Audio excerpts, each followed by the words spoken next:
My friend Lily has been, obsessively planning this trip for nearly a year. She had the whole itinerary color-coded, the specific ryokan in Kyoto for the peak autumn leaves, the train schedules, even a new camera lens she bought just for the temples. Last night, she was practically vibrating with that giddy pre-vacation energy, showing me photos of the Arashiyama bamboo grove on her phone, talking about how much she's going to spend on souvenirs.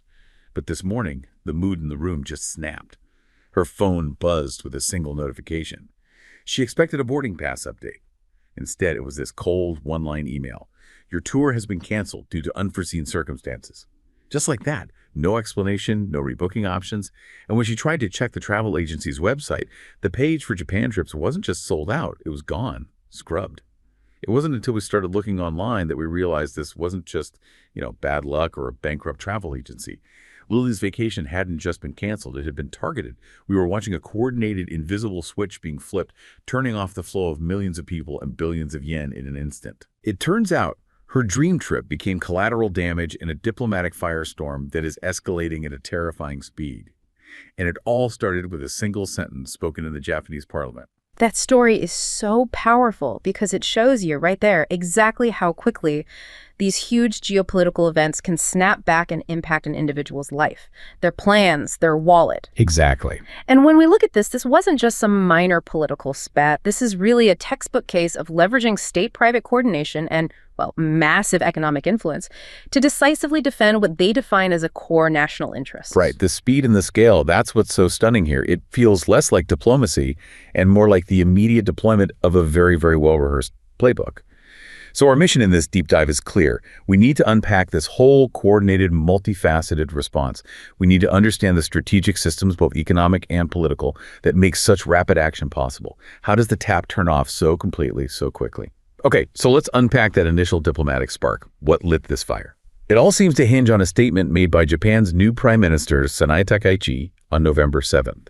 She said in Parliament that a Chinese attack on Taiwan could be seen as a survival-threatening situation for Japan. And that phrase, survival-threatening, that is a monumental escalation. Just those two words. Exactly. For decades, Japan maintained what you could call a carefully curated ambiguity on the whole Taiwan issue.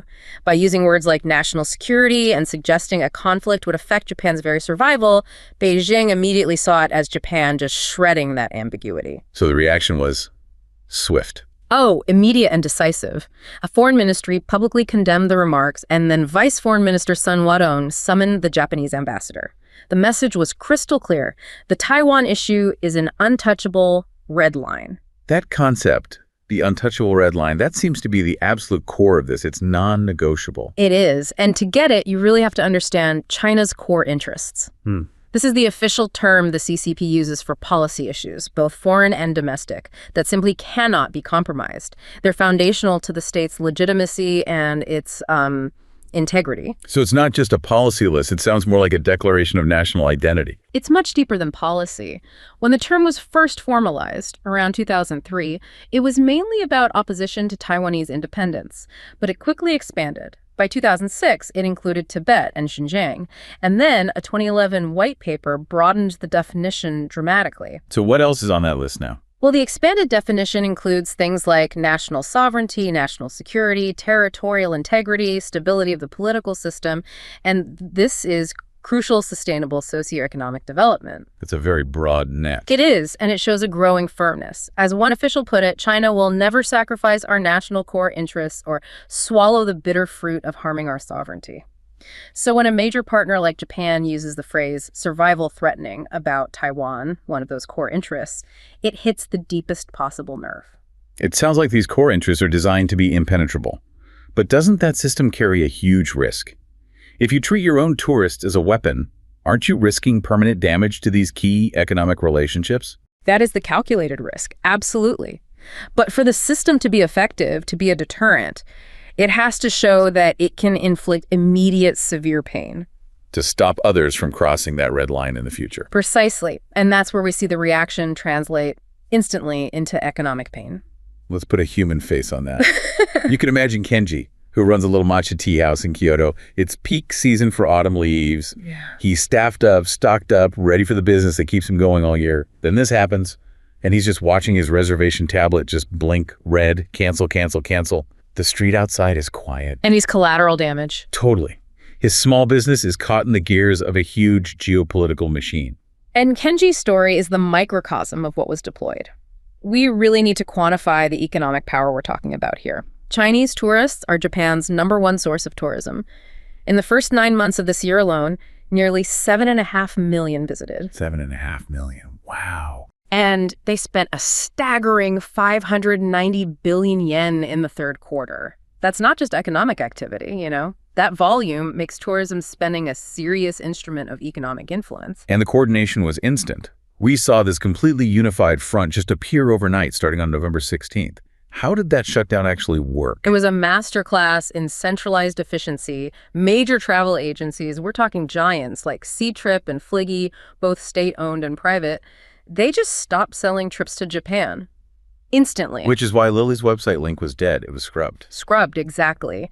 Visa processing was halted, and we know it was a direct order because a memo was leaked. It explicitly instructed agents to cease all Japan-related tourism product sales immediately. That suggests zero pushback, no resistance from these companies. None that anyone can see. Then the major airlines, Air China, China Southern, China Eastern, they all started offering full refunds. That prompted an estimated 500,000 cancellations in just the first few days. 500,000 people. This wasn't a slow market reaction. This was a system-wide shutdown of the entire tourism supply chain. And the economic forecast for Japan immediately went south. The Daiwa Institute of Research estimated the loss could exceed 2 trillion yen. 2 trillion yen. That's a hit to Japan's GDP of about 0.36%. Which for a country only expecting maybe 0.5% of growth is a massive blow. It's like a surgical economic strike. It is. And the freeze went far beyond just tourism, which shows you how comprehensive this was. Right, like the delegation from Zuzu canceling its visit to its sister city. And the annual Tokyo-Beijing Forum, a diplomatic channel that's been running for over 20 years, suddenly postponed. All these non-essential institutional links were just cut. And on top of that, you had the geopolitical flexing the China Coast Guard fleet sent to the Diaoyu Senkaku Islands. But the thing that really highlights the chilling effect is how deep it went into daily life. You're talking about the pop culture aspect. Yeah, let's just pause on this for a second. We're talking billions in GDP, Coast Guard patrols, canceled summits, and also Crayon Shin-chan. It seems almost absurd. The release of a popular Japanese animated film for kids and another one, Cells at Work, both suddenly canceled in China.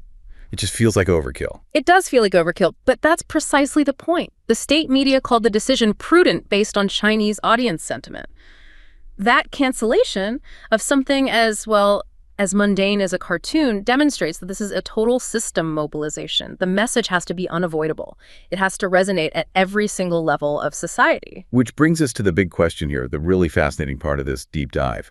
How is this well-rehearsed playbook even possible? I mean, how does a government just flip a switch and have the entire commercial sector execute the policy instantly without any resistance? How does Wei, that travel manager in Guangzhou, get a Tuesday directive and her team just immediately pivots, scrubs the websites with no hesitation? That seamless execution is the result of what strategists call the new national system.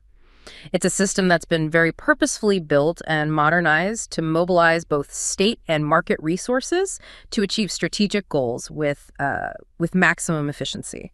It integrates the visible hand of political mobilization with the invisible hand of market logic. So it's not just top-down regulation, it's a structural alignment. It's exactly that. The compliance comes from deep structural integration. The Chinese Communist Party has worked to achieve what they call complete coverage of party organizations in all 500 of the largest private firms. And they hit that goal.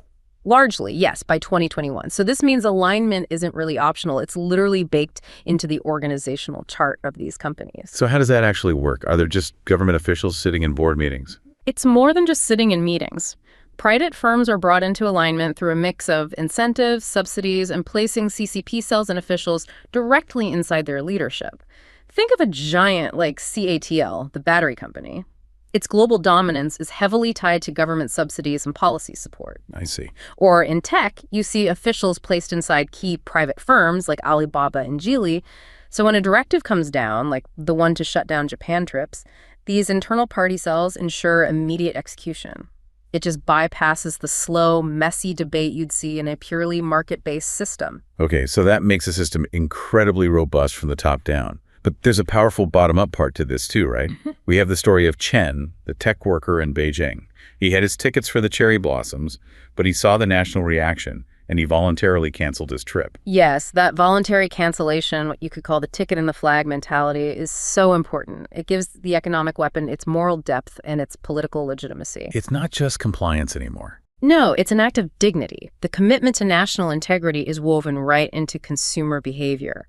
Citizens are aligning their personal desires with the national stance. And that collective will just amplifies the shockwave. It means the millions of cancellations aren't just corporate moves. They represent a real widespread commitment. Exactly. So you combine that deep societal commitment with the seamless, integrated strategic system, the one that instantly flips the commercial switch. And what you get is this stunning speed and efficiency. It's a powerful demonstration of efficiency, for sure. This coordination ensures that national policies are implemented, swiftly and thoroughly, using economic power to defend those core interests.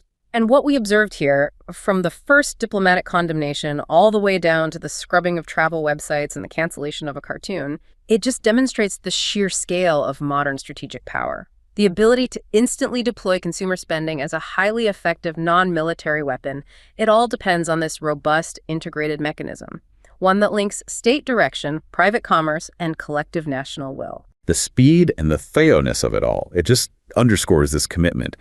It sends a message that no country can expect to cross those established red lines without incurring immediate and pretty significant economic consequences. And what this really shows is that the integrated national strategic system, which was designed to secure things like technological self-reliance and geopolitical resilience, is proving its operational capability in economic warfare. It shows that in our globalized era, sovereignty is defended not just by navies, but by coordinated consumer spending power and, frankly, superior systemic efficiency.